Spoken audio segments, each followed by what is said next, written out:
sød sjæl, der godt kunne se, at det var februar, det var koldt. Det var nok den koldeste vinter, vi havde det år. Måske minus 40. Hvordan med historien?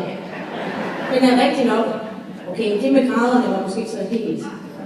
Det føltes som om det var minus 40. Og så endelig så kommer den ældre herre hen, så siger han, har jeg en lille siger der ikke før? Det kan jeg godt sige, at det varmer. Det varmer. Jeg blev så glad, at jeg tænkte, at nu bliver jeg verdensprogram. Folk har lagt mærke til mig, det er jo fantastisk.